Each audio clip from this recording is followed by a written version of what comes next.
पुराने समय की बात है। एक महिला जब भी अपने परिवार के लिए खाना बनाती तो वह एक बड़ी रोटी अलग से बना लेती और उसे अपने घर के बाहर वाली खिड़की पर रख देती ताकि कोई जरूरतमंद व भूखा व्यक्ति उसे खाकर अपनी भूख शांत कर सके। एक बूढ़ा फकीर रोज दोपहर को उसके घर से गुजरता और उस रोटी को खिड़की से उठा लेता और रोटी लेकर यह कहता हुआ आगे बढ़ जाता कि आप जो बुरा करते हैं वह आपके साथ रहता है और जो अच्छा करते हैं वह आपके पास वापस आता है।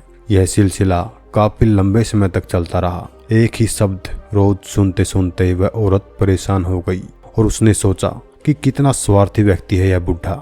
मैं रोज इसे खाने के लिए रोटी रखती हूँ, लेकिन आज तक इसके मुंह से धन्यवाद का एक शब्द तक नहीं निकला और पता नहीं रोज क्या एक ही शब्द बड़बड़ाता रहता है। मुझे तो इसके कहने का मतलब भी समझ नहीं आता। उस औरत ने निश्चय कर लिया कि वह उस बूढ़े से पीछा छुड़ाएगी। इसके लिए उसने एक तरकीब सोची। उसने अगले दिन उस बूढ़े की रोटी में जहर मिला दिया। जब वह उस जहरीली रोटी को खिड़की पर रख रही थी तो उसका हाथ कांपने लगा। उसने सोचा, मैं यह क्या कर रही हूँ, यह तो पाप है। उसने उस रोटी को उठाकर चूल्हे में फेंक दिया और रोटी जलकर राख हो गई। उसने बूढ़े के लिए दूसरी रोटी बनाई और उसे खिड़की पर रख दिया।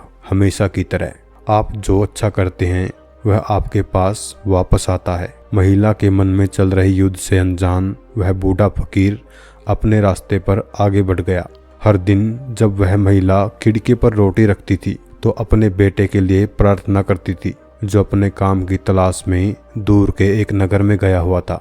कई महीने गुजर गए थे, लेकिन उसे अपने बेटे की कोई खबर नहीं मिली थी। वह रोज उसकी सुरक्षित वापसी के लिए प्रार्थना किया करती थी। उसी शाम उसके दरवाजे पर दस्तक हुई। जैसे ही उसने दरवाजा खोला, वह अपने बेटे को दरवाजे पर खड़ा देखकर हैरान रह गई।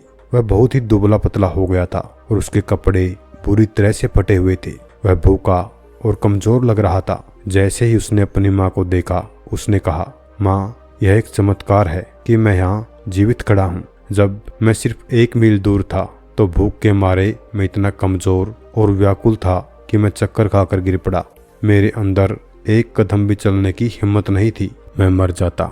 लेकिन तभी एक बूढ़ा फकीर वहां से गुजरा। मैंने उससे एक निवाला खाने के लिए मांगा, लेकिन उसने मुझे एक पूरी रोटी दे दी।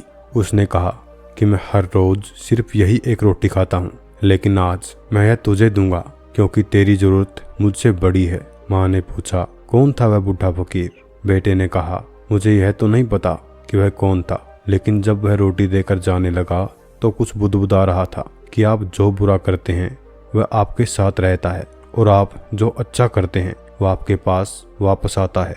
यह शब्द सुनते ही माँ का चेहरा पीला पड़ गया। वह सदमे में आकर दीवार से लग गई। उसे जहरीली रोटी याद आई जो उसने आज सुबह बनाई थी। यदि वह उसे आग में न जलाती तो उसका ही पुत्र उसे खा जाता और उसकी जान चली जाती। अब जाकर उसे उस बूढ़े फकीर की बात समझ आई कि आप जो बुरा करते हैं वह आपके साथ रहता है और जो अच्छा करते हैं वह आपके पास वापस आता है। तो दोस्तों, इस कहानी से हमें यही सीख मिलती है कि अच्छा करो और कभी भी अच्छा करना बंद मत करो, भले ही उस समय उसकी सराहना न हो रही हो।